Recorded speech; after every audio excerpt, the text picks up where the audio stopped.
Please help me welcome Dr. Donald Shoup.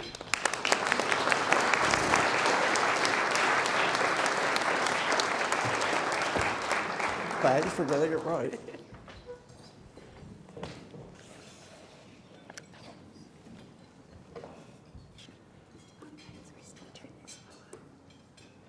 Well, thank you for inviting me to speak to you today and for coming out on a snowy morning. I think in my short time here, I've seen that Winnipeg has a very rich civic culture, which is an example of so many people coming out to hear a talk on parking. I think I'd have to disagree with Tracy Huckle when she said that parking is not the sexiest topic. In an audience this large, some of you were probably even conceived in a parked car. Now, I think that in Winnipeg, with councilors coming to this event and going on a tour of Winnipeg yesterday, was the first time I've ever had an experience with this almost intense civic involvement in public issues. And I think the Green Action Center must be responsible for some of this, but it's something to be very proud of. You may remember from your college days that professors come in two types. I don't mean the liberals and the conservatives or the men and the women. I mean the dogs and the cats. The dogs run around in packs and they bark a lot, and each one tries to become the top dog. But the cats are solitary. They like to mark territory as their own so that other cats will stay out. And among professors of transportation planning, all the dogs chase after moving cars or ride around in cars with their heads hanging out the windows, excited by speed. Well, the cats do not like riding around in cars, and they never hang their heads out the windows. Instead, cats inspect all of the parked cars, and they mark the tires. Cats also enjoy sleeping on the hood of a newly parked car where the engine is still warm. And they use this time to brood about the economics of parked cars. Well, cars are parked 95% of the time, like all of your cars are now. So while the dogs chase after the 5% of the time that cars are moving, I thought I could learn something about the 95% of the time that cars are parked. I was pleased to learn that I've become a parking rock star. But that's not the same as a real rock star, I understand, although I have thought of changing my name to Shoup Dog. And I was pleased to be called the Yoda of urban planning until I remembered from Star Wars that Yoda was 800 years old. Yesterday, I asked my wife, in your wildest dreams, did you ever think I would be invited to speak about parking in Winnipeg? And she told me, you're not in my wildest dreams.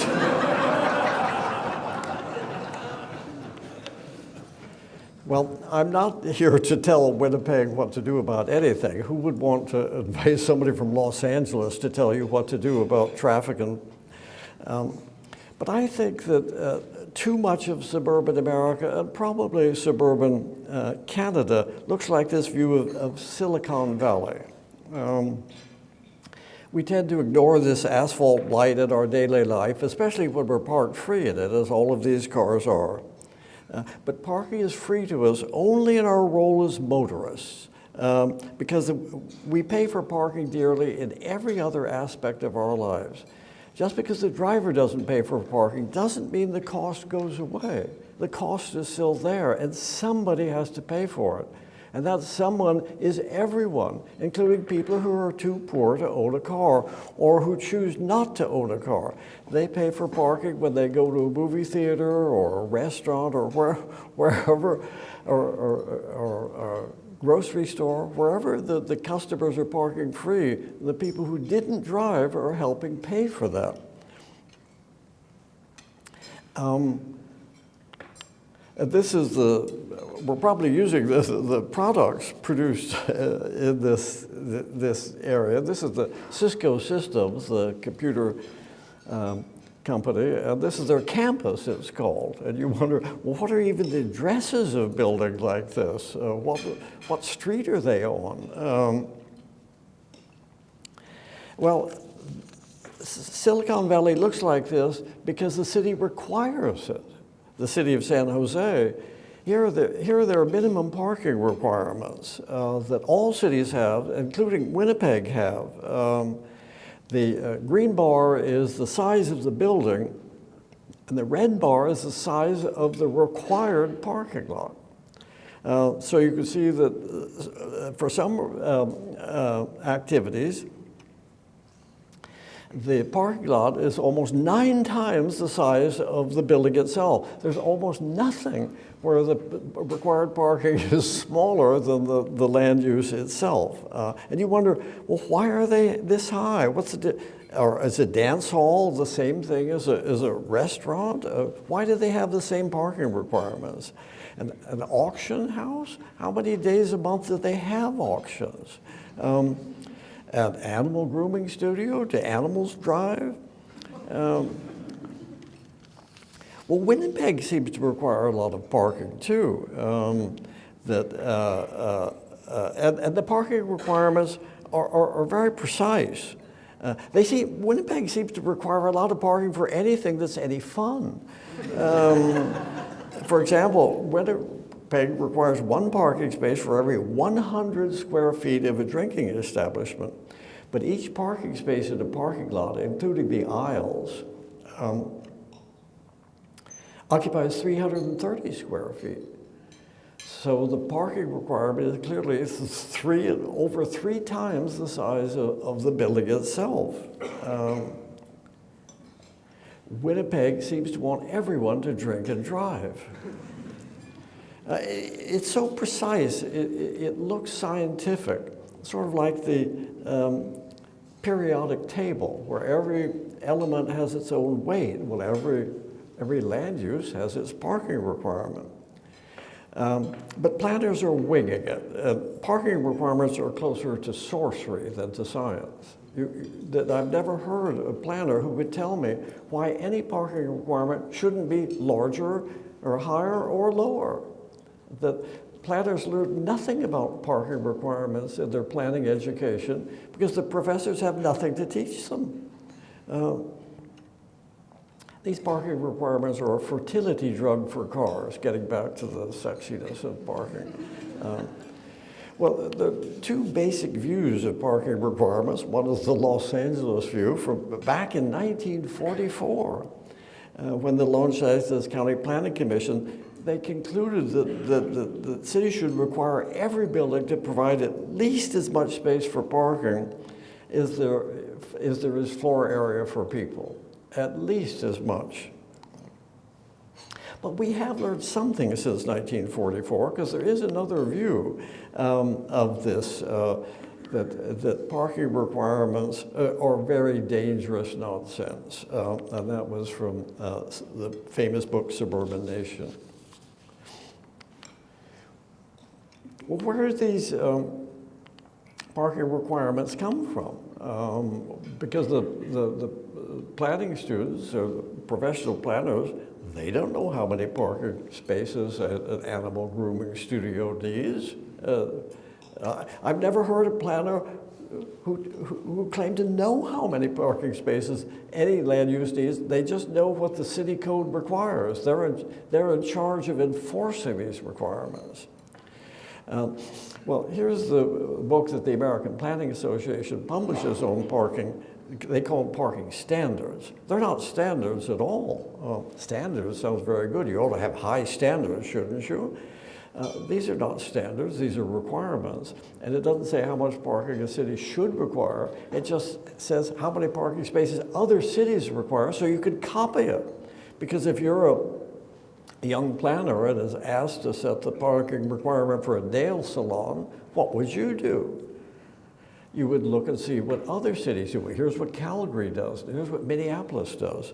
And so this book just selects a few cities and says what their parking requirements are.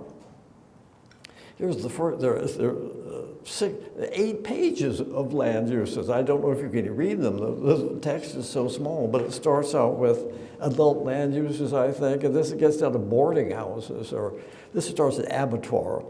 That's right. And it gets down to boarding houses at the end of the first page.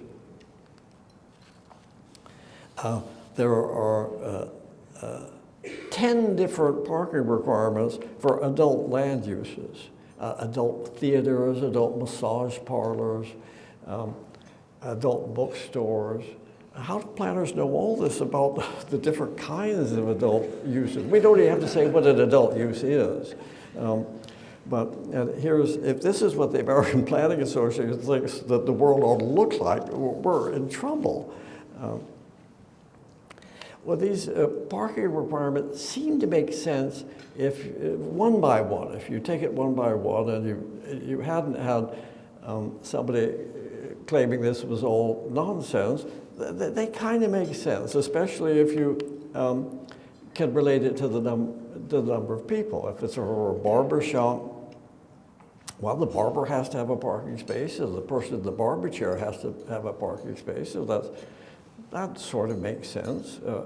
And it's not clear why there's gender distinctions, but there are often gender distinctions. There's always at least one parking space per person, except for religious land uses, and even then there are gender distinctions. But once you get away from the number of people, then what do? Well, we look at the number of square feet. So it kind of makes sense. The size of the land use, that must affect the number of people who go there. But then when you get to other land uses, it's sort of harder to know exactly how many parking spaces to require per what. It always has to be per something. And no matter what the land use is, it has to be per something. And when you look very carefully and skeptically at these parking requirements in your zoning code, you think that, well, how did they make this up? Did they just, like in The Wizard of Oz, they just tap the heels of the ruby slippers together and find out what the parking requirement is? They even have parking requirements for the afterlife. Planners are in a tough position that when the Planning Commission says, well, we need a new parking requirement for a snowmobile vending store, you have to set it. Well, what do? The problem is there are a lot you don't know. And the planners don't know how much the parking spaces cost, and neither do any of you. And neither do I, because the price of a new parking space varies enormously depending on the size of the site. If it's a triangular site, it's very hard to fit parking into a triangular parking garage, I assure you. Or if it's underground, what are the soil conditions, the water table. There's so many things that make, UCLA just built a new parking garage, and this is in US dollars, it costs $84,000 a space. So it can be very expensive. How can you say how many parking spaces we need if you don't know how much they cost? At least in the United States, the average value of our automobile fleet is $5,000 per car.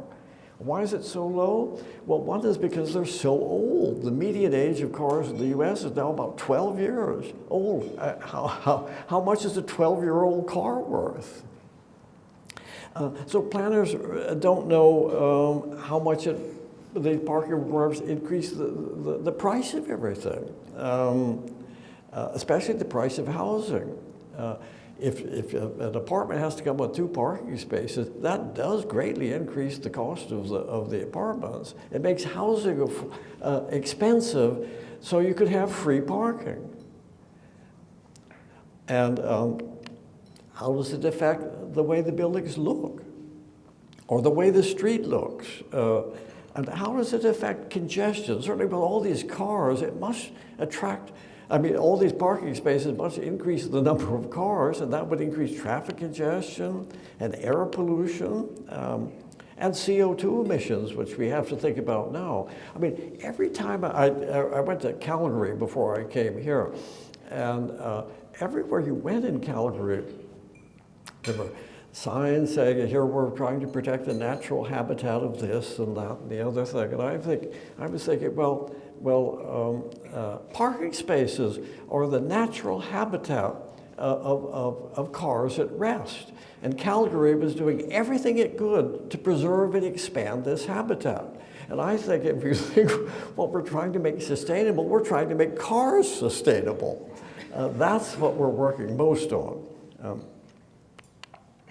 And the further problem is that the planners have no theory on how to set parking requirements. The only thing that planners learn in their professional education is that parking requirements get in the way of everything they want to do. They may want to build affordable housing or walkable neighborhoods, but they don't pencil out because of the required parking. And they realize it gets in the way of everything they want to do, but then when they get a job, they're in charge of enforcing these parking requirements. So I think we've made two big mistakes. We've politicized what should be business decisions. They've made them political decisions of how many parking spaces should be provided, and we turned over to the government something which should be individual choices. But we've had these parking requirements since before any of us were born. And it's sort of hard to come along and say that they're dangerous nonsense, we're so used to them. How could they be anything wrong with them? And how could we change them? Well, here we're back in Silicon Valley.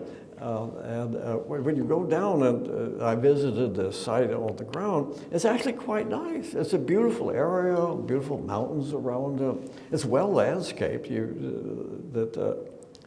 It's a great place to be if you're a car. Well, what can we do about that? How could we make this a great place for people? Well, you can do anything with Photoshop, but I've been speaking to the Congress of New Urbanism, so I took some buildings from London, from the London University, which must have just been cleaned, and I put them down on the periphery of this parking lot. What the New Urban is called a liner building. You put a liner around the parking lot of buildings, so somebody walking along the sidewalk thinks they're in a real city. And the people living in it, they look out onto the sidewalk, it looks like a real city, and out back is a parking lot. These people could walk across the parking lot to get to where they work. They wouldn't need two cars, definitely. You could build on these sites. The land is already assembled in one parcel. It doesn't have to be remediated. It's not brownfield. And you wouldn't have to provide any parking. So this would be about the cheapest housing you could build. Well, that wouldn't be built in Silicon Valley. So I took some sort of garden variety looking buildings from downtown LA and put them on the site. 6 stories. I think that's residential above and commercial. I think there's even an elementary school or a kindergarten on the ground floor. And so if you lived in that, you'd be very close to work. The owner of the land would certainly find it's a more valuable use than empty parking spaces if the city would allow it. And if it made money, you could keep on doing it. It's just if the city got out of the way and said, if you want to build housing on this site, you can. They would have to start charging for parking on the street. Because you'd have to start charging in the parking lot as well. It wouldn't all be free to everybody. You'd have to start charging for it. Here's what it looks like you keep on going, and here's what it looks like in downtown Los Angeles. It's nothing very special. They could have much better buildings, I think. It could be garden apartments. It could be all kinds of things. So I think that there would be many good effects of building these, removing off-street parking requirements and building on parking lots. And I realize that this is not the typical land use in Winnipeg. What surprised me in Winnipeg is a different problem, is that how much surface parking you have in downtown. It's just this downtown, I think, is almost blighted by so many surface parking lots. I think, I can't really remember any place like this except Los Angeles maybe 20 years ago, that there's so, and when you look at these buildings, you know, I mean the parking lots, you know there must have been buildings there. Because Winnipeg is an old city, and there must have been some building on almost all of these surface parking lots. So I think that there are a lot of benefits of removing these parking requirements. It would create jobs, because if you're going to build on the site, you have to have plumbers and electricians and drywallers and roofers and sheetrock people and laborers and architects and urban planners. That it would create a lot of jobs. Well, parking lots create almost no jobs. They pay almost no taxes. They would certainly increase the housing supply, which is certainly in Silicon Valley is a huge element of what's wrong with Silicon Valley, is that housing is so expensive. You can't import houses. You can import cars and fuel, which we do in great quantities. Well, Canada probably exports fuel. Well, now the US does too, but we could export more fuel if we use less of it at home. And it would certainly reduce the time commuting. Everybody complains about the long commutes, the terrible traffic congestion, and so it would certainly, you'd be closer to work. I think that the best way to travel is to be near your destination. So if you could live near your destination, you'd be much better off. So we wouldn't import so many cars and fuel, and we would reduce traffic congestion, air pollution, and you can't ignore global warming. And if I'm speaking to people in the parking industry, there's no technology in these parking lots that or in Silicon Valley. It's just a regulation. There are no barriers or anything like that, but it's very high tech for paid parking.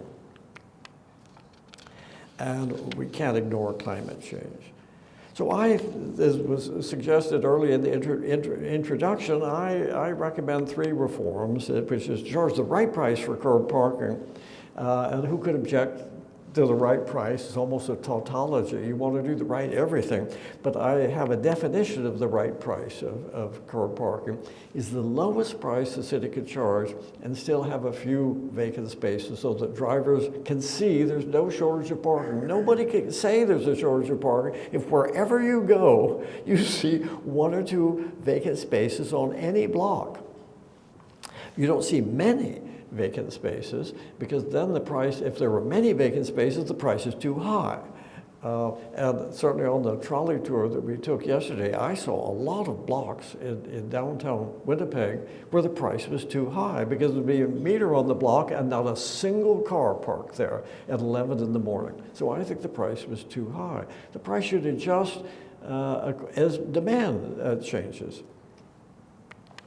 And then to make this popular, some cities establish these parking benefit districts that spend the meter revenue in the neighborhoods that generate it. Now, most cities, when they put in parking meters in an area that has a parking problem, they take the money and spend it anywhere. It might as well be spent for the war in Iraq for anybody thinks of a benefit to me. Maybe it pays for public pensions. The money really vanishes into thin air. So I think it would be better to return these money to the neighborhoods, to make the charges politically popular to the stakeholders, because they know that if they have metered parking meters, they'll get some benefits. In Boulder, Colorado, they use the meter revenue to give a free transit pass to everybody who works in the meter district. If your district has meters, everybody who works there gets a free transit pass. Some cities give free Wi-Fi to everybody. That's not very expensive. And say in Pasadena, they remove graffiti every night, steam clean the sidewalks twice a month, and sweep them every night. There's a lot of things you could do charging for parking, because land is very valuable in big cities.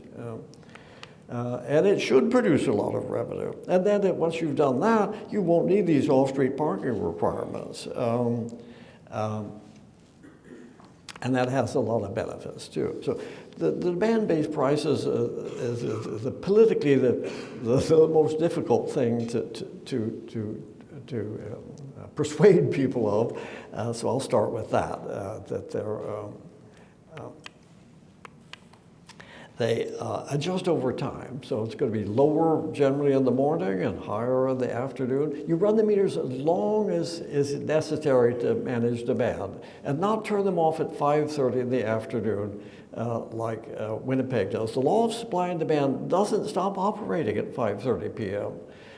In fact, if an area is going to have an active nightlife, you really have to charge for parking in the evening in order to make the spaces available, so that people coming down there to have a good time won't say there's no parking. Now, if the spaces are free, and they're definitely going to be completely filled up, people say it's so hard to park here. Now, I think parking should be friendly, but not free. And so about 85% occupancy is the standard recommendation, and 15% is available. The empty space is the inventory. You wouldn't go to a store that didn't have any inventory. Who would go to a store if the shelves were bare? But and that's what a street with all the parking spaces full looks like to a driver. So it's just the lowest price you can charge and get a good result. And then everybody will see, well, parking is really convenient here, and really paying for parking is not fun, but it's a lot better than not being able to park at all. Well, San Francisco is the first city that tried this out. And they got a grant from the federal government, and fortunately, one of the things they did with the money is spend it on graphics. I think graphics are very important. So here's the problem. Some streets, all the spaces are occupied, and on other streets, there's more than enough spaces available. So if only we could just nudge the price up on the top block and nudge it down on the bottom block, that we would maybe move one car from the crowded block to the uncrowded block, and you get a good result on both blocks. Now, most people seem to think that charging market prices for curb parking would be some wrenching social change like prohibition or the Reformation.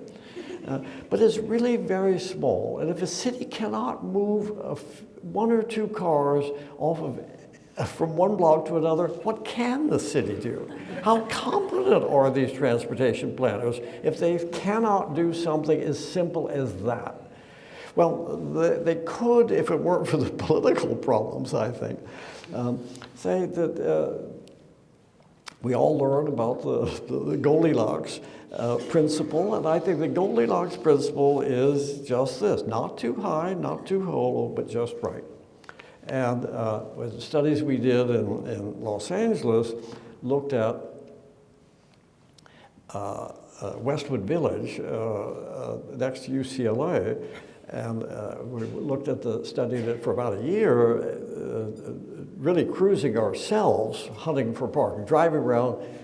First we drove around in cars, seeing how long it took to find a parking space. Then we did it on bicycles, which was much more fun because we could act like a car, drive at the same speed and stop at every stoplight. We estimated that there are about, on every block, on average, there are 2 cars driving around it looking for a place to park.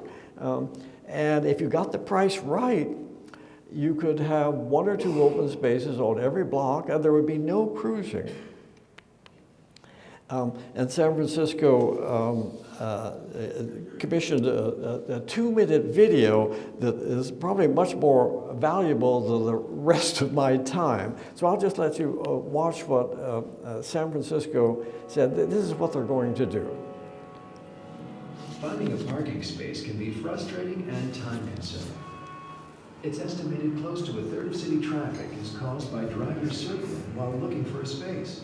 Some drivers just give up and double park. This clogs our streets and needlessly pollutes the air. These cars slow down public transit and get in the way of emergency vehicles. And drivers focused on finding parking create a hazard for pedestrians and cyclists. There is a better way. San Francisco is testing new parking technology and a flexible approach to pricing that is designed to make parking work better for everyone. SF Park's goal is to have at least one parking space available per block. That way, drivers can park near a specific destination without the need to circle the block or down the park. This also provides a steadier flow of customers for business owners. SF Park provides safer and clearer streets for everyone. Here's how it works. Newly installed parking sensors detect when a parking space is available. Drivers will be able to check parking availability and rates online, by text message, and by smartphone before heading to their destination. This will help people decide whether to drive, take public transit, bike, or walk. When people choose to drive, new SF Park meters will make paying easier. In addition to taking coins, the new meters will accept credit cards and SFMTA parking cards. Parking time limits will be extended. Easier payment and extended time limits will help drivers avoid tickets. Prices at city-owned parking garages will be adjusted to provide an attractive alternative to meter parking. Parking rates will be adjusted based on demand, once a month, never by more than 50 cents. So in areas where it seems nearly impossible to find a parking space, rates will increase until at least one space is available most of the time.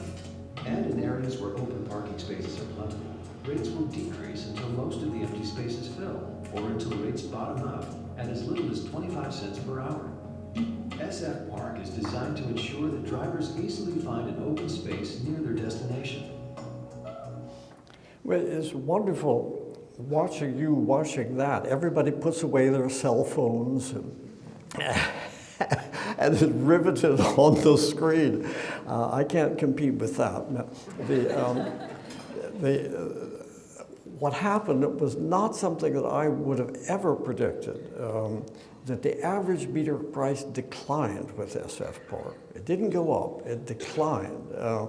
But only 9 blocks had gotten to the $6 an hour cap. That's the highest it can go. And many more had fallen to 25 cents an hour because so many blocks had been overpriced in the morning. And so that they kept lowering and lowering and lowering the price, and the lowest price that is charged under SF Park is 25 cents an hour. So you can't say that the prices shot up with market prices. That essentially it stayed the same, but it declined 4%. So I can say that they actually declined. And I think that many spaces should be free if they're not full, even when they are free. So it leads to higher prices only if there would be a shortage if you charge less.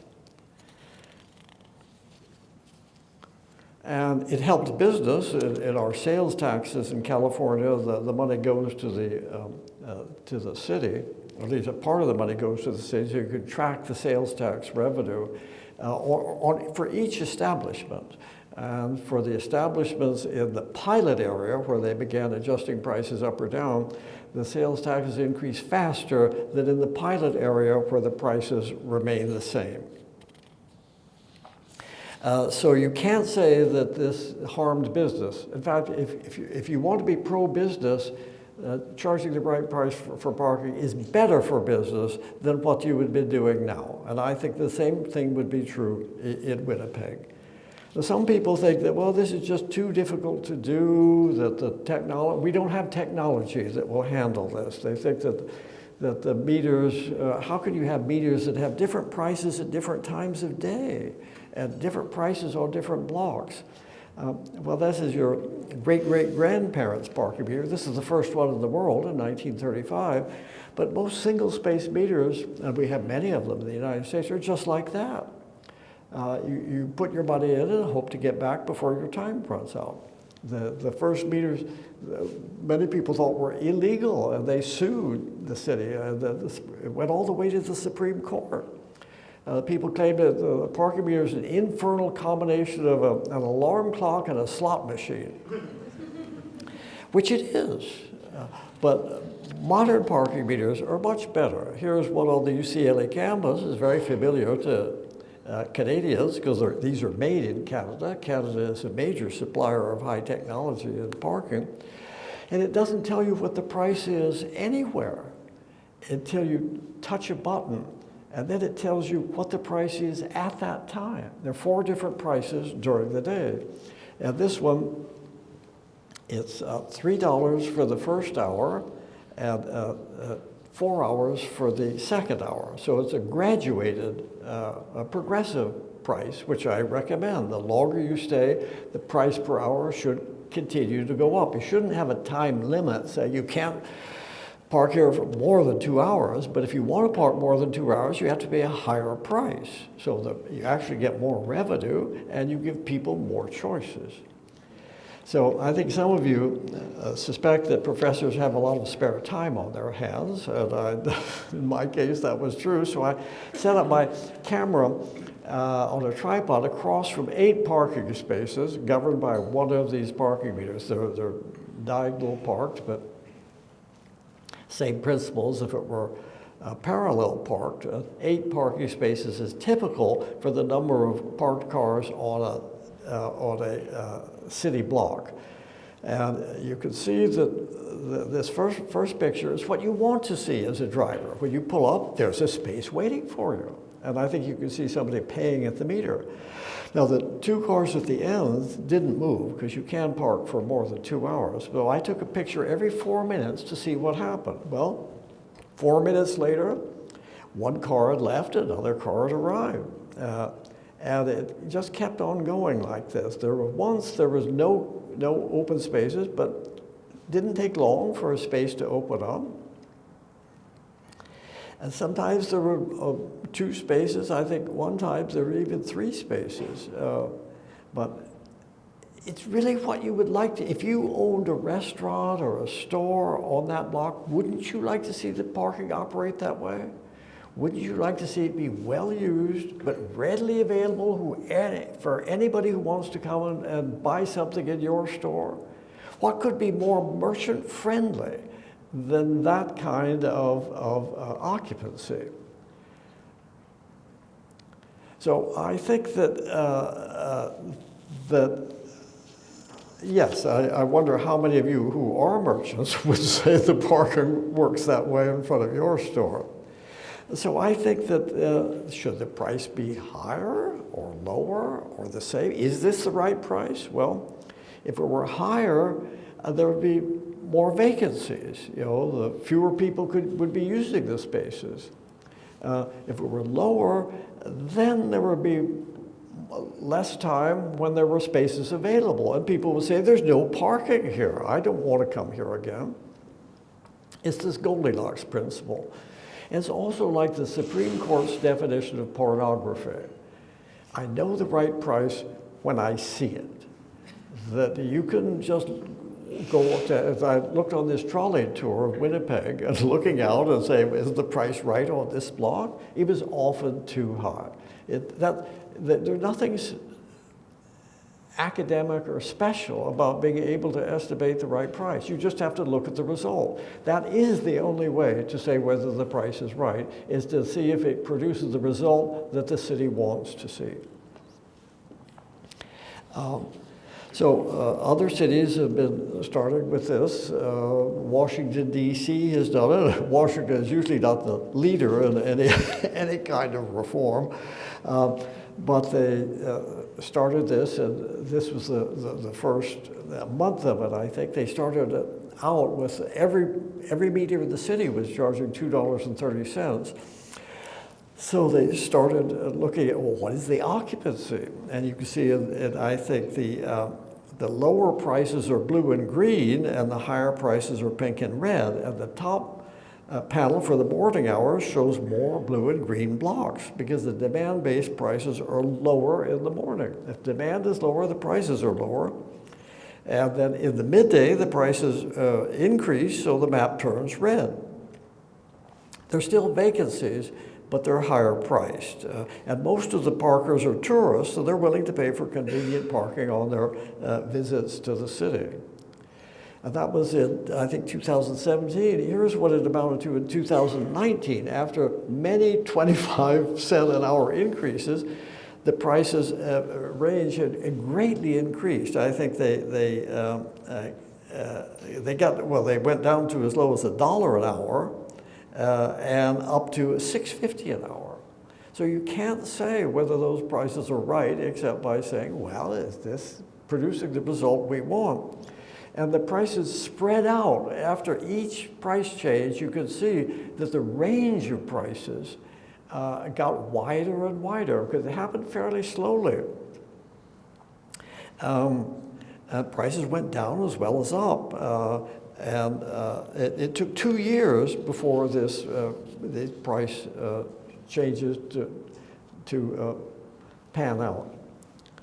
Well, if you're going to do this, if you're going to start charging the right price for parking, you really want to ensure vacancies, you have to begin to enforce parking regulations. A rule of thumb in parking enforcement is that the city give a ticket for 5% of all violations. That many of us have inadvertently stayed longer than our meter time, or we extend, if it's just a 2-hour time limit, we overstayed it. You come back and you didn't get a ticket, you feel, well, that's good. It often happens, but so you have to get past that idea that the city should be lax on enforcement, because enforcement is bad and it's harmful. It'll chase away customers. And really, the severe enforcement does seem a little bit harsh. But new technology has solved the practical problems of enforcement. Winnipeg already has the technology for doing this, is that some cities have a graduated fines.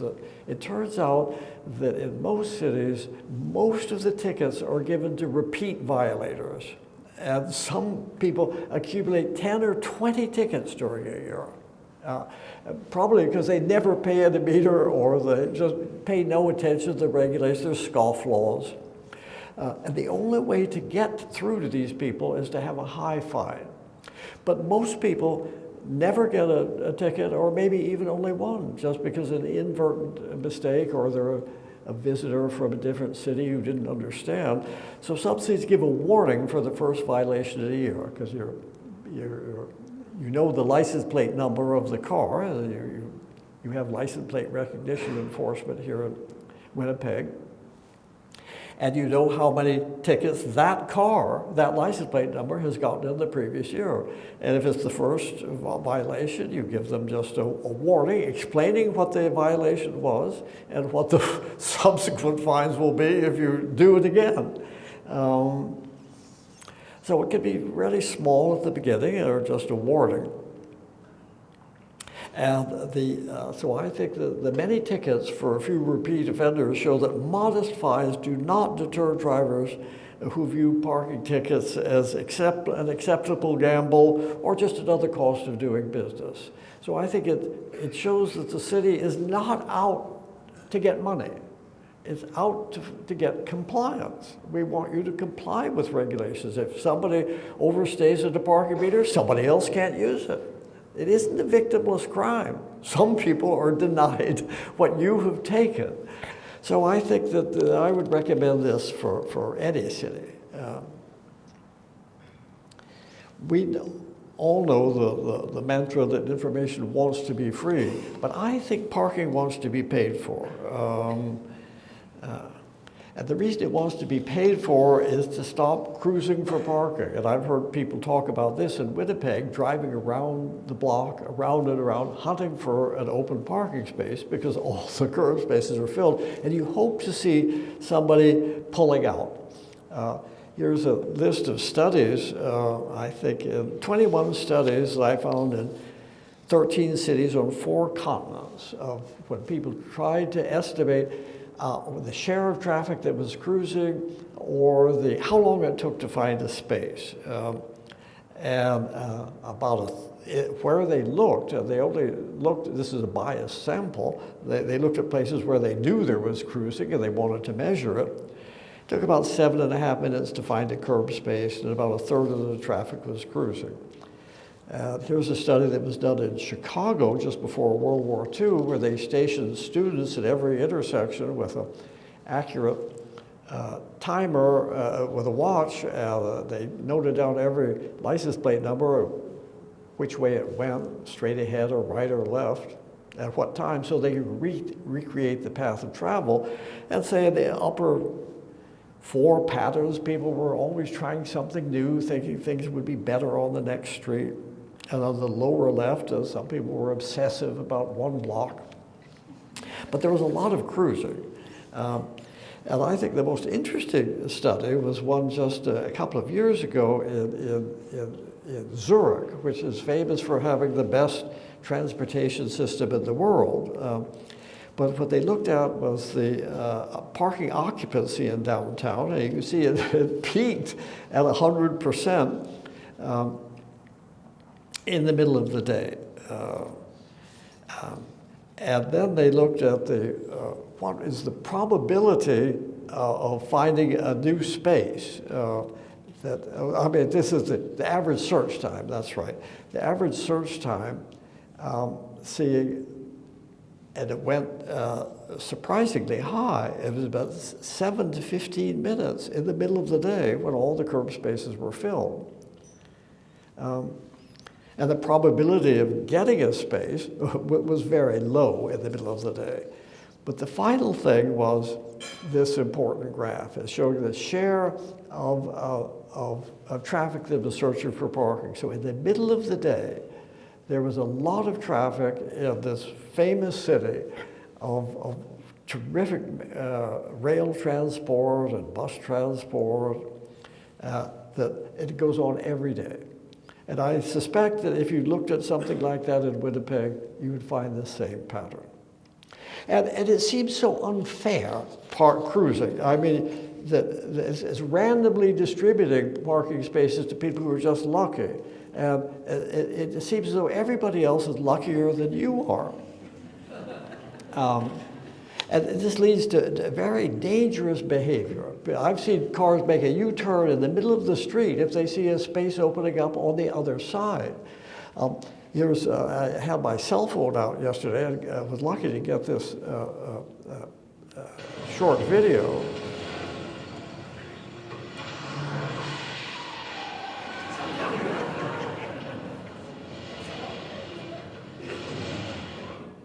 Well, I was able to interview the driver after she got out of the car, and she told me she always does whatever it takes to get a curb parking space in Winnipeg. Well, it isn't just parking at the curb. What is new, I think, is that there are a lot of competing uses for the curb now. The standard ones were for parking and loading and bus stops, but now there are bike lanes. I see you're building those, and there are shared bike stations and outdoor restaurants and Uber and Lyft pickups and drop-offs. A lot of Uber and Lyft pickups and drop-offs occur in the traffic lane because all the curb spaces are occupied. It's dangerous getting in and out of a car in the middle of traffic. And it's hard to know what is the most productive use of the curb. But whenever you take parking spaces away for some other space, the drivers will say, well, what about me? You're not taking into account our needs. There's a wonderful short video in New York City where they took 3 parking spaces away, on-street parking spaces away, and put in a bike station. And somebody had the bright idea of taking a video. Well, what is the activity of this bike station compared to the 3 parked cars across the street? So you remove 3 parked cars and put it in a bike station. How productive is that curb? And you can see there's a lot more activity in the bike station than there is to the 3 parked cars. I think in the hour he sped it up, there were 200 arrivals and departures from the bike station and only 11 from the parked cars. So thinking that parking is necessarily the most productive use of the curb is a mistake. I don't think a bike station would be this active in Winnipeg. Certainly in a snowstorm it wouldn't be, but I think that you have to think more carefully about, well, what is the best use of the curb? I think to make these parking prices and most productive uses possible, as I suggest, these parking benefit districts. The use of the revenue can create political support for the policy of Goldilocks prices for curb parking. And I'll show how this worked in Pasadena. That normally, if the money goes into the general revenue, you don't know where it goes. It just, politically it disappears. And the planners look so very devilish in terms of, it looks as though it's a war on cars. That's right. The planners are always trying to get us out of our cars. Well, here's a picture of a neighborhood around the Los Angeles Coliseum during the 1984 Olympics. And what was typical is that for any event at the Coliseum, that people move their cars out of the driveway onto the street, and then they rent their driveways to the ticket holders. This happens in many cities, especially where college towns where they have big stadiums. But some people think that it's un-American or maybe un-Canadian to charge for curb parking. But I think it's very American to charge people for what they use. We didn't become great nations by being a bunch of freeloaders, wanting everything free. That I think that we should apply the principles that we have in the rest of society to parking. And I think it works very well when you apply it to parking. Old Pasadena was in much worse shape than the Exchange District here. It's sort of like the Exchange District is wonderful, but I think it could be better. But Old Pasadena was a skid row, commercial skid row. And there were wonderful buildings in terrible condition. People thought it could never come back. But other people thought, well, if we could bring this neighborhood back, it would be a wonderful destination. And it is now. It's one of the most popular destinations in Southern California. 30,000 people on a weekend come around just to walk around. All ages, ethnicities, it's the most diverse group of people you've ever seen. They just want to walk around in Old Pasadena, which had been a commercial skid row. And I think it had a lot to do with parking meters with revenue return. The city wanted to put in parking meters, the merchants objected, the landowners objected, and saying that let's chase away the few customers we do have. And what we really do is we need more parking. When they knew that the merchants and their employees parked at the curb to move their cars every 2 hours to avoid the 2-hour limit. But then the city said, well, if we put in the parking meters, we'll return all the meter money to pay for added public services in Old Pasadena. And the mayor said, that's different. Why didn't you tell us that? Let's run the meters till midnight. Let's run them on Sunday. Let's charge a high price. The only thing that had changed from bitter opposition to say, why can't you do it tomorrow, was the fact that they knew the money was going to come back to pay for, what they did is they borrowed money and they rebuilt every sidewalk. They tore out all the sidewalks, put in new sidewalks, new street trees, new tree grays, new street furniture, historic street furniture, but it was all new. They cleaned up all the alleys. And it produced, I think, about $1.5 million in revenue, at least it does now, and about $80,000 per block of revenue to pay for, once they rebuilt the sidewalks, they cleaned them every night, they steam cleaned them twice a month, they have extra police protection.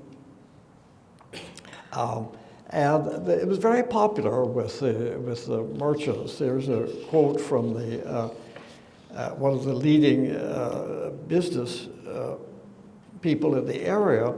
That they appointed a committee to advise on what to do with the revenue and how long to run the meters. So there's a nexus between what the merchants wanted and the landowners wanted and what the city would spend the money on. So when we figured out that the money would stay here, that the money would be used to improve the amenities, it was an easy sell. Who's heard of parking meters? They're an easy sell. Or running them in the evening is an easy sell. Or on Saturday or Sunday, it's an easy sell. Well, it'd be a much easier sell if the city promised to spend the money on what the stakeholders thought was their highest priority.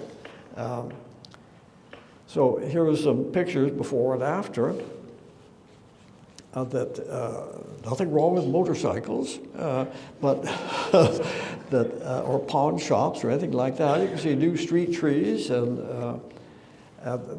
once the city spent all the money on the public amenities, the private property owners came through with historic preservation, which is very expensive to do. And previously, it was not done because the rents didn't justify high prices for renovation. But once the city had done what only the city can do, which was to improve the public area, then the private property owners came through. Here's a tire warehouse that had been empty for many years that became a department store with no parking. Here's a typical alley that dead animals and mattresses and things like that. They cleaned up all the alleys and planted trees, and now these are outdoor cafes. People like to come to Pasadena to wander around in the alleys. Now, how many people come to Winnipeg to wander around in the alleys? Or LA or any place else. But when you have a lot of money to spend to have cobblestones or whatever it is and street trees, then you get a wonderful area. So here's what has become after 35 years. It doesn't happen overnight. Nothing happens overnight in urban planning. And you can't say this become gentrified because nobody lived here before and hardly anybody worked there. But just think of all the families that are supported by all those stores, all the people who are working. So I think making the economy work better had great benefits. So these parking benefit districts, that they have two basic functions. I think what I started thinking of was a transportation management tool, is that it reduces traffic congestion and cruising and things like that, and fuel consumption, and now we worry about carbon emissions. But that's not all it does. It's an economic development tool. If you want to improve in areas of public facilities, it doesn't just make parking available, but it increases the investor's willingness to open stores, to hire people, to invest in their buildings. It has a lot of extra benefits, and I think if I had to choose, I haven't done the study, but I think if you're looking at the benefits of these market-priced curb parking, I think the economic development part is more important than the transportation part. And it certainly is what creates the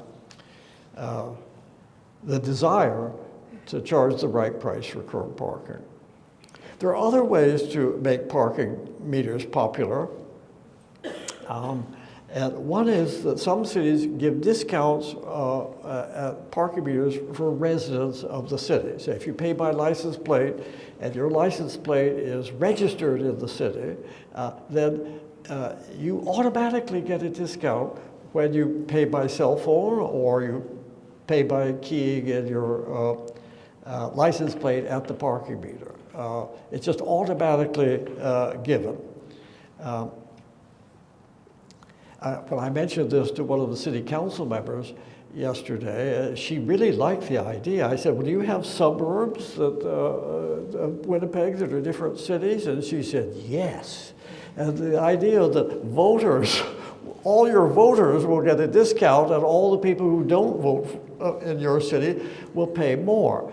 So I think the people who live in the city, they already pay taxes and things like that. Maybe they are justified in getting a discount. But it's to make parking meters politically popular, like hotel taxes or taxes on renting a rental car at airports. It's like Monty Python's proposal to solve Britain's financial problem by taxing foreigners living abroad. I think it's the best way. If these meters were identified in people's minds with the tourists are paying more, that the meters will seem more sensible. And you could give discounts at meters for cars that have lower emissions and for shorter cars. Shorter cars take up less space, so it makes sense to give them a lower price because you can get more of them on the street. These resident discounts are being picked up because the technology that allows it to happen, and Canadian technology is what allows it to happen, is that because of this link between your license plate number and your parking payment.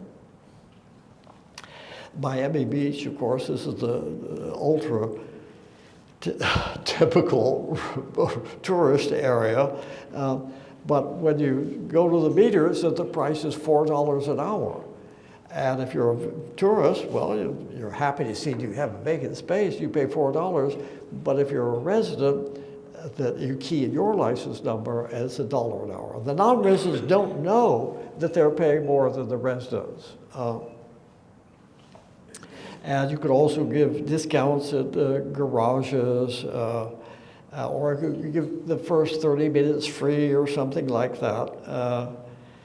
So I think they're justified not just for political purposes, but for the residents are paying a lot of taxes for the roads and everything that's bringing the people to the city. The technology is very simple. Winnipeg is one of the first cities to adopt this pay by cell plate, pay by license plate. But once they do it, and you start paying by iPhone, that the iPhone knows what your license plate number is,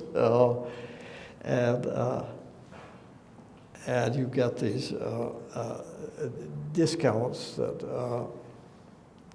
are just automatically given. And you can also give discounts for smaller cars. Here's several cars with different lengths. A Rolls Royce is 20 feet long, and the smart car is less than 10 feet long. Well, it makes sense to give a lower price to the smaller cars. Also, it seems to be sort of fair that I think a Rolls Royce, what was the price of it? Something like $250,000. And the smart car is something like $18,000. If you have a bigger car, you should expect to pay more for parking. You're using more of it.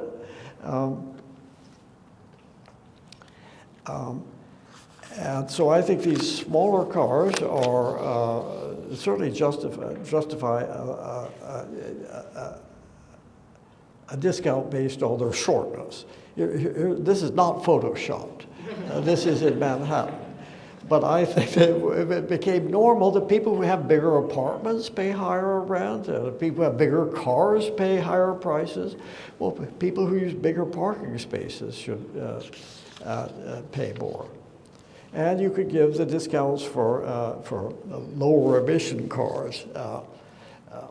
You could give it based on their specific emissions. Say Madrid, they charge more for dirty cars and less for cleaner cars. I think it should always be discounts so that you could say we're not penalizing anybody, we're just giving discounts to the good behaviors. And it seems fair that and if you live in a part of town, say if you live in downtown Winnipeg, wouldn't you be happier if you thought that the people who were parking in your neighborhood had low emission cars? I think everybody would want to think that people who are driving into my neighborhood, they're driving clean cars. And if they don't drive clean cars, they pay more. And London has started doing this as well. I think it's just beginning, say, well, we'll charge for diesel cars or something like that. But the Department of Motor Vehicles, as we call it in the U.S., knows what model car you have. It's very easy to link that up to the emissions. So I think you should also give instant feedback that I got a Canadian company to digital payments to show what would their meter slip look like if there were discounts for good behavior. And I said, well, I don't know if you can see it, if the print is big enough, but there's a discount for being a resident, for a small car, and for being a clean car. So that it should always be pushed right in front of the driver's face that you're getting these discounts for these reasons. Or if you pay by cell phone, it'll show you on the cell phone. Calgary gives a discount for shorter cars. I talked to them about this, and for some reason, they had never told people they were doing this. There was no reward. It wasn't. They rewarded you by giving you a lower price, but they didn't rub it in your face, and I think they should. So I think that parking is a way to undo a lot of the damage that we have done. We have allocated so much of our cities to cars. Cars have colonized the curb for so long. It seems that they own it, but they don't. But it's very hard to take anything away from anybody. And we have to figure out how we can politically arrange the system so that people want to charge for curb parking. Nobody will ever want to pay for curb parking, but if you could encourage people to say, well, this is our land, and we have to figure out how to use it. The car, which is sort of the superstar of the capitalist system, has been living rent-free. And our love affair with the car was not immaculately conceived. I think the city was there always at the side of the car. And I think if we want to make big improvements, I think we have to think more carefully about parking. And I think that it could be a lot of benefits. It's just that when you look at all of the goals that cities say they have, they all want to reduce vehicle travel and traffic congestion and air pollution and energy waste and greenhouse gas emissions. The list goes on and on and on. And you want better neighborhood services, and you want more housing. Well, and you want to do it quickly. Well, what should you do? Well, I think it's fairly simple. You should get the price of curb parking right and spend the revenue on all these goals that you want to achieve and remove off-street parking requirements. And this could be a catalyst for better urban development. So I think we really do have two futures to choose from, as we could change nothing. And that's what most cities have chosen for a long time. That I think the parking industry, until quite recently, was the most stagnant industry outside of North Korea.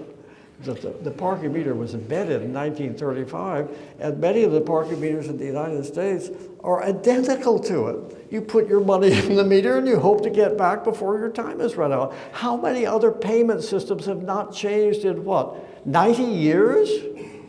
Just think of all the debit cards and credit cards and PayPals and things like that we have for, and scan barcodes and QR codes, but parking is just chugging along with no change. So I think that we can just continue changing nothing, that keeping the curb parking free or cheap and require ample off-street parking, which is what Winnipeg is doing. And we'll have the worlds that implied by this appalling ad. I mean, the car companies were so flagrant that they would impugn the morals of anybody who would get onto a bus. And then anybody who abandons the bus and buys a car then has to work to support it, putting a strain on those least able to afford this added expense. And you'll have congestion forever. Everybody driving between their free parking spaces will congest the roads. Every day, LA's traffic congestion looks like a mass evacuation before a hurricane, except it happens every day, twice a day. Almost everybody thinks parking is a personal issue and not a policy issue. I think that I've run into it a few times here in Winnipeg, that we seem to use our reptilian cortex, which is the most primitive part of the brain, to deal with parking. The reptilian cortex is said to act on stimulus and response for a quick reaction without careful thought, like how to avoid being eaten or how to get food. And that's how we seem to talk about our parking policies. Transportation planners don't plan on parking, they just assume it will be there waiting for all cars that arrive, because the parking requirements make sure that is what happens. But I think that we could have a better future. And I'm doing what I recommend. And these three linked policies, that maybe just one alone is not going to make a huge difference, but all three of them together will give us a better future. You can charge fair market prices for curb parking and spend the revenue on all the goals that you want to achieve, and remove off-street parking requirements. And nothing will happen overnight. If you remove parking requirements in Winnipeg today, nothing would be different tomorrow or the next year. It would take a very long time before anything happened. But responding to the new incentives, I think, will unbundle the cost of parking from the price of housing or the price of eating at a restaurant or a movie theater. It'll become a separate purchase, the way it should be. The right person to pay for parking is the driver when the driver uses it. And then we'll waste less time in traffic and consume less energy and import less oil and breathe better air, and pay for less for everything except parking. So I think that we should get used to paying for parking. And I think that probably the people who are here today are maybe more inclined to accept this kind of thinking than the average person. We're not a random sample of the population of Winnipeg. But I think that regardless of your politics, there are reasons to support these ideas, whether you're on the left or on the right. I think in both ends of the political spectrum, you can find a lot to like in what we're talking about. What would be the political support for these three policies together? Well, we know that liberals like to spend more money, and this will mean a lot more money because land is very valuable in cities like Winnipeg. And conservatives should like it too because it's very market-oriented. It relies on markets to make decisions, not politicians or planners. It relies on markets and reduces government regulation. Environmentalists, and I suspect since we're being invited by the green action people, there are plenty of them here, will see that it helps to, it's consistent with everything we say we want. And businesses will see that it unburdens them. They don't have to deal with planners about how many parking spaces they have to provide. And the new urbanists will see that the world will look better and we can live at higher density without being overrun by cars. And libertarians, maybe there's some of those in Canada too, but it means that more choices will be shifted to the individual. And people who believe in property rights should like this because it means that there's less regulation on what you could do with your property. It's your property. You have to pay for the parking. Why shouldn't you be the one to decide how much you're going to provide rather than some politician or planner? And certainly developers will see that nobody's going to tell them what to do. They know how much parking spaces cost and how much tenants will value them. They will probably continue supplying all the parking that their tenants will demand. Otherwise, they'll be losing money.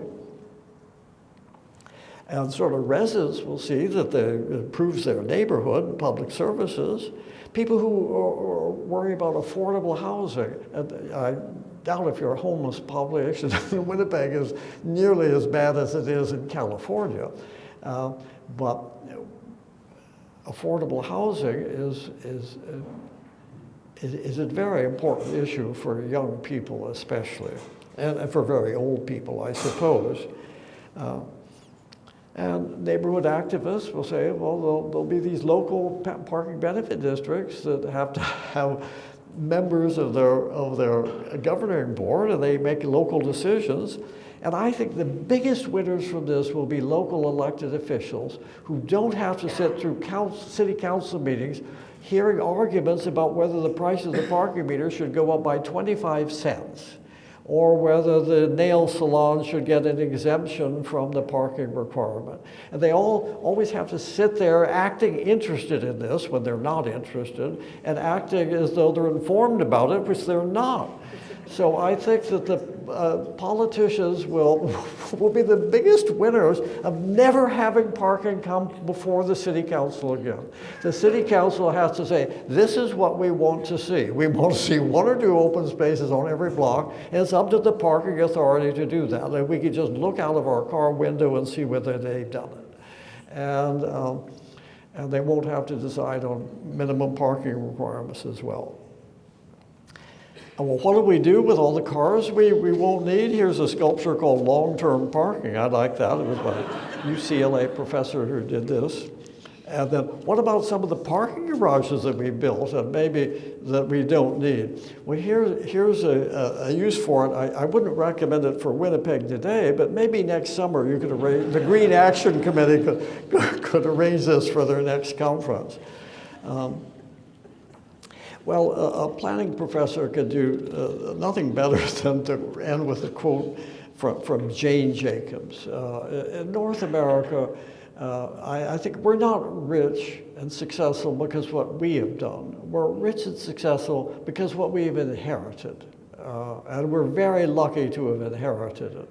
But I don't think we're doing enough to improve the world for the future. I think that we are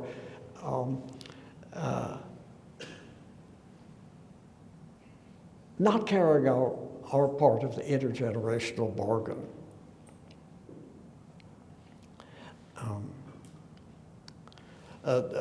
President Eisenhower, in his famous farewell address to the nation, in which he talked about the military-industrial complex concluded that we must avoid the impulse to live only for today, plundering for our own ease and inconvenience the precious resources of tomorrow. Well, I think President Eisenhower would be horrified to see how we're plundering the resources of tomorrow for our convenience today at a rate that he could not have imagined. If climate change is going to happen, that's just one part of it, but I think that we're, for our own ease and convenience of driving our cars, we are sacrificing a lot of the future. Well, the greatest American president writer, of course, was Abraham Lincoln, and I think our case is due, and it's time to think anew and act anew about parking. Now, you don't normally hear a university professor ending a lecture with quotes from 2 Republican presidents anymore, but I suspect that all of our presidents and all of your prime ministers would agree with those 3 previous quotes. And despite all the institutional inertia in urban planning, I think reforms are sprouting, as exemplified by your inviting me here and enduring an hour of preaching about a non-sexy topic of parking. But I think the parking problem will always be with us unless General Motors succeeds on this promising technology that he's working on. It's really, I think this will be your first glimpse of it.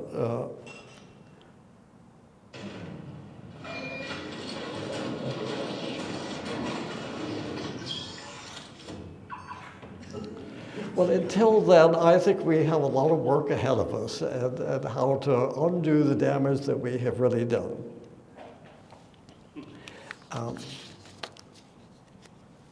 Well, parking is free for cars and housing is expensive for people. And I think we have our priorities exactly the wrong way around. We've made a lot of mistakes. And reform depends on leadership from all of you. Well, that's about all I know, so I better stop. Thank you very much for giving me the opportunity to speak to you today.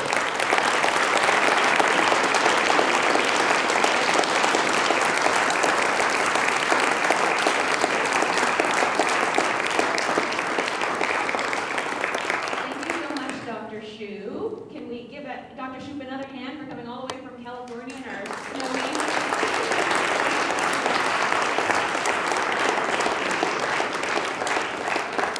So huge thank you to everybody who's been submitting some really great questions on the Slido. If you haven't had a moment to go into the Slido, you'll see there's about now 18 questions. We won't have enough time to get through all of them. We have just a few moments. But what we do after these events, the Downtown BIZ and Green Action Center, is we send to all the guests a report. So we'll go through all of the questions and answer those in that report that everybody here will get. But if you're okay, can we ask you just a couple questions? So the first one, and with these questions you can vote on them. So if you see a question in there that's maybe down the list and you think it's really important and you'd like to hear the answer, just like that question. So the first one, what are the incentives for keeping surface parking lots and how do we eliminate those incentives? Well, I think one of the incentives is that they pay very little in taxes. If you build a building, you have to pay very heavy taxes, but if it's a parking lot, you pay very, very low taxes, and you don't have to do much. You just have to collect the rent for using the land. It's not entrepreneurial. I think it's best to think of these surface parking lots as a weed control for future buildings. But I think that one of the ways to reduce the incentive for these parking lots is to remove off-street parking requirements. So you could build on them, on these lots, without providing, 3 times as much space for parking as for a restaurant, for example. So removing off-street parking requirements will help. Another thing that cities like San Francisco and Seattle do is that if you remove a building, you cannot use the land for surface parking. It has to be, until you could leave it empty, but you can't use it for surface parking. But I think the most valuable strategy is the one that came from Montreal, and I don't know if any other city does it. They looked rather like Winnipeg.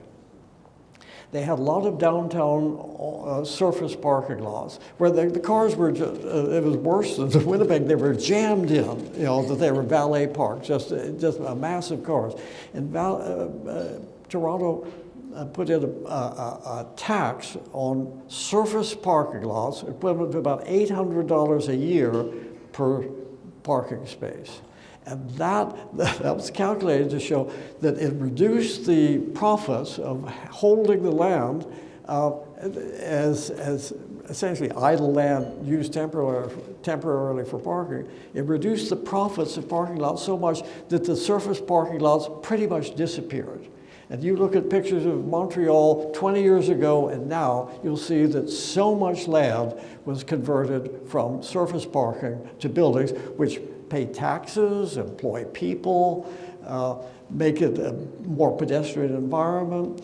So I was thinking, of course, I don't know if the owners of the land would be so happy with this, but I think many of them are holding their land for future development.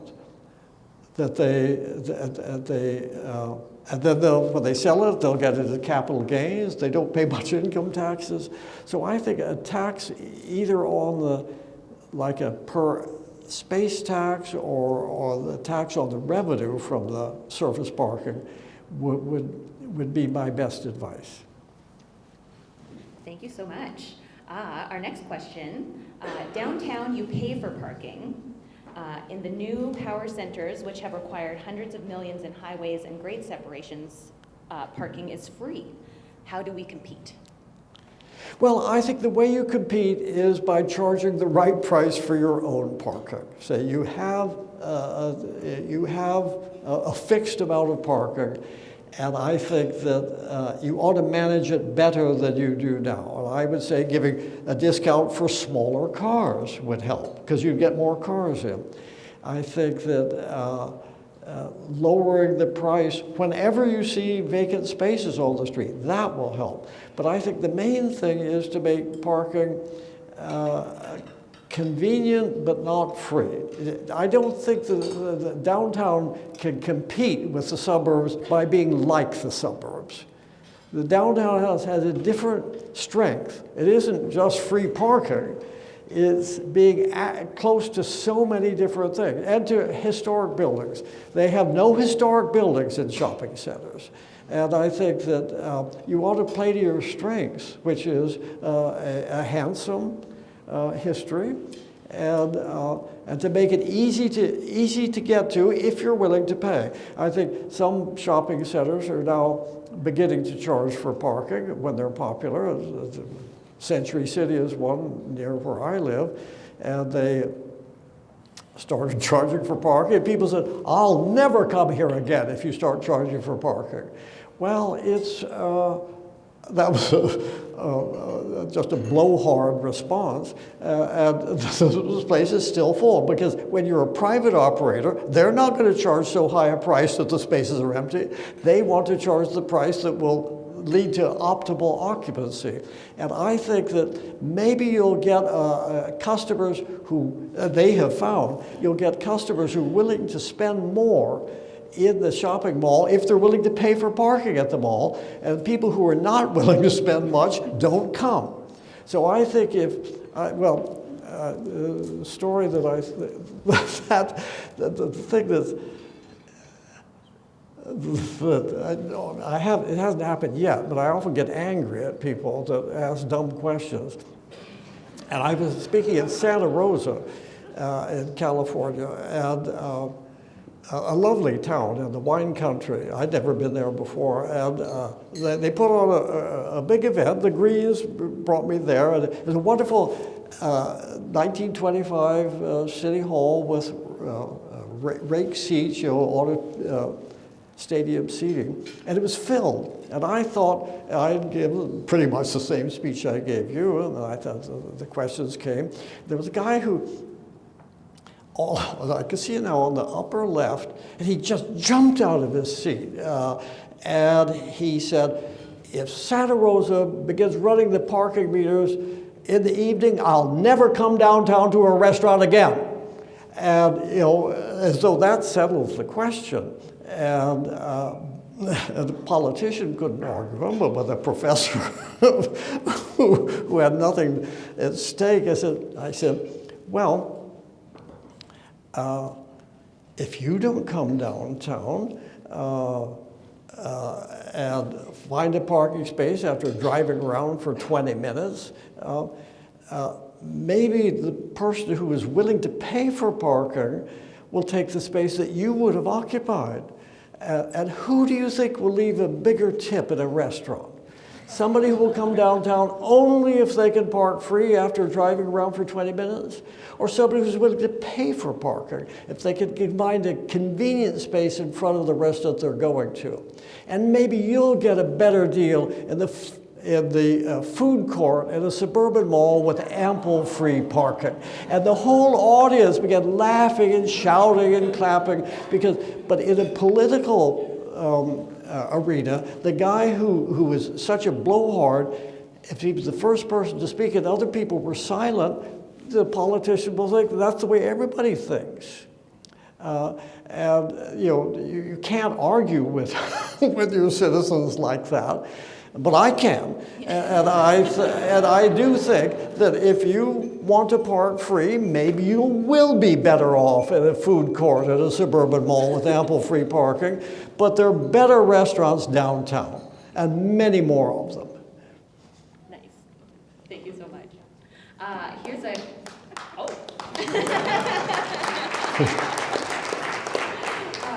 here's one that I like. How do we educate or encourage the public to prioritize the safety of vulnerable road users over the storage of private property, cars, on publicly owned streets? Well, I think education is highly overrated. I think that you have to make it in people's self-interest to do that, be stricter about violations of people driving in bicycle lanes and things like that. No, I think education is not the way to go. It's as though you know something and other people don't. that I think it's better to give people the incentive to do the right thing rather than simply tell them to do the right thing. Nice. This question comes from Will. Thanks, Will. What advice... Oh, no, my thing just... Oh, there we go. What advice have you for legislators or planners to encourage active or alternative transportation, which would also have greater effect on congestion and air? Well, everything I said during my lecture, I don't think I have much to add to that. Is it important that the general public indicate support for changing parking practices, or should we dive in and the public will adapt? Well, I think it's up to the city to make the right offer. See, the citizens can't get together and say, I want a parking benefit district. The city has to offer it. It's the city's responsibility to do that, not the public's responsibility. If they said, well, yes, maybe we should give, what do you think about giving discounts for residents? Or what do you think about discounts for shorter cars?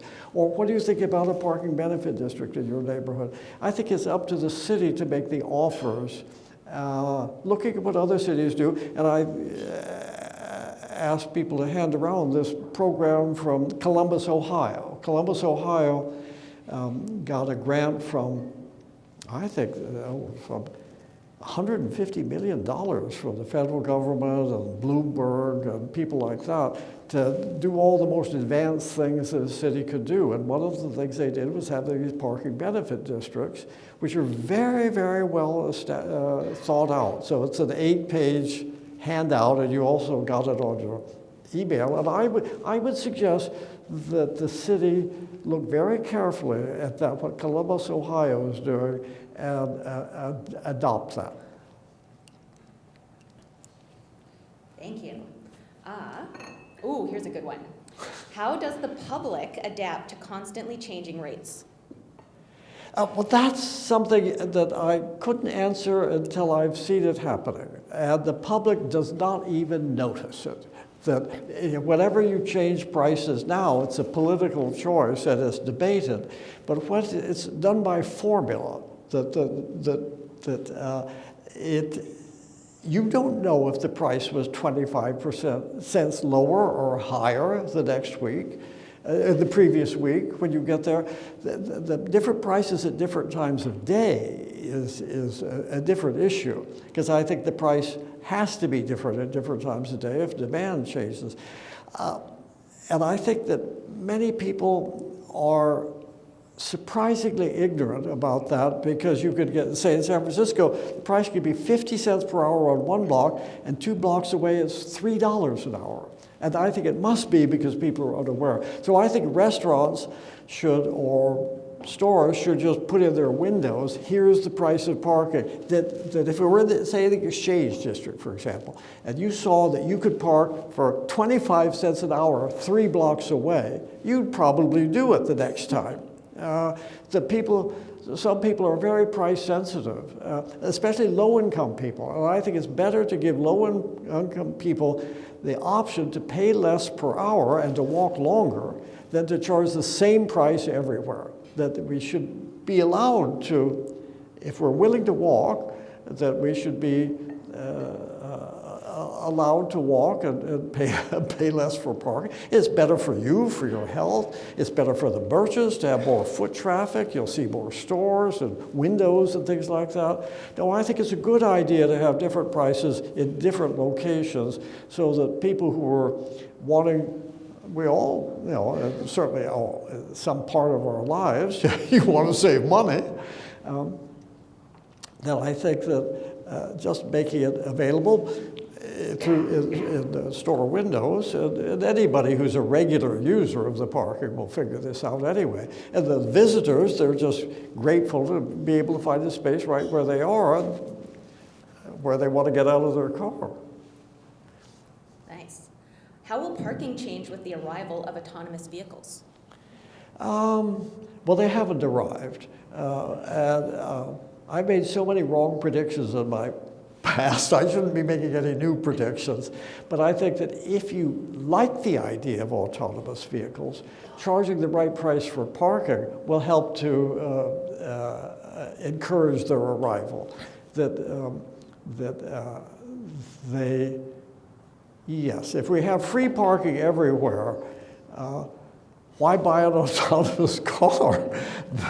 Many people like driving as well. Say Uber and Lyft have hired me, and they know that a lot of their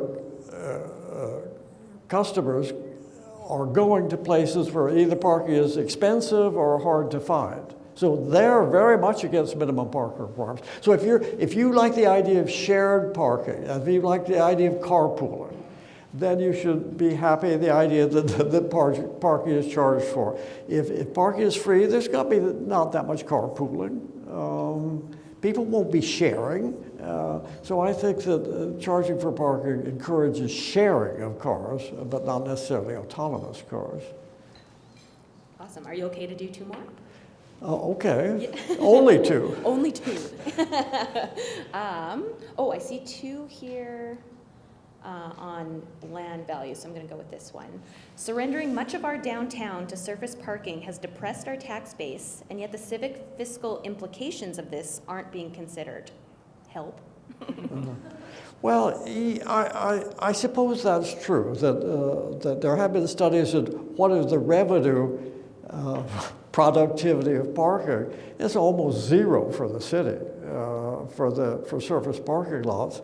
And if it's developed for active uses, the city will get more money. But I think the idea of, well, I haven't really thought it out carefully, but do you have a parking tax in Winnipeg? No. Well, many cities do.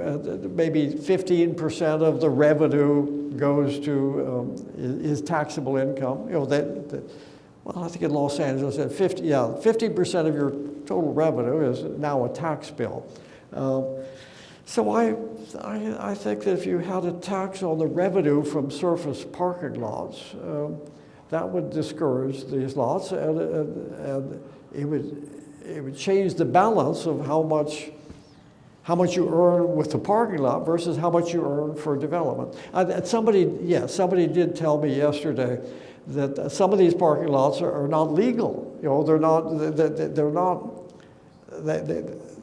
they don't have the requirements of a parking lot, or they were just opened up as a parking lot without any planning permission. And the city council wanted to crack down on it. And as soon as they started cracking down on these, the owners immediately sold them for development. The illegal parking lots that had been tolerated, as soon as the owner had to face the idea of what am I going to do with this, they sold it for development. So I think that you don't want too much development, that it can't all be done at once, but that's why I think a lot of the things that will happen very, very slowly, and people won't even know that they were happening because of changes in parking requirements. Yeah, slow and steady wins the race, as they say. We'll end on this one. So right now, Winnipeg is in the middle of doing some consultations for an urban infill strategy. And then this question is related to that, of how do you convince planners and council to include parking reform in its upcoming infill strategy? Asking for a friend. Well, I think that was my whole lecture. I won't give it again. I think that it's an important question, but I think cities have a lot to gain in urban design and urban development if they get parking right. Thank you so much. Can we have a hand again for Dr. Shoup?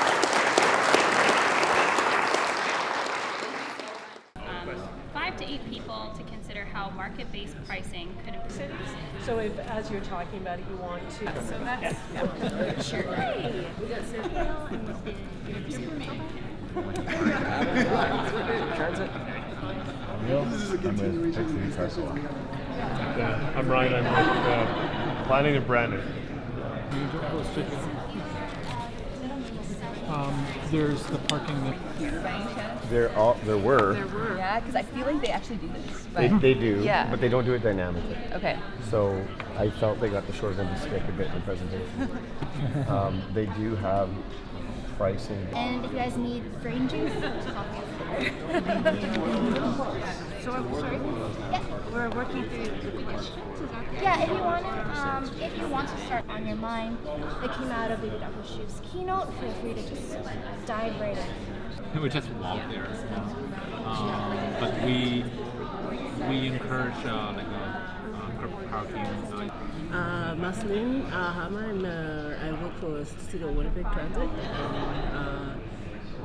I guess on this table, I live downtown, and I'm kind of interested in parking. I don't know if St. Tel or other malls are doing that right now, but Oak Park is certainly doing it. I don't know what the uptake is yet, but it could be interesting over the course of the year to see what they're having with that. So would convince a business in either way will be, a portion of revenues being returned to the district. I think the important point is what that portion is. Yeah, what do they want? Is it 10%? Is it 90%? And I think where that number settles will convince fewer or more businesses to get on board. Like, what is that project? Yeah.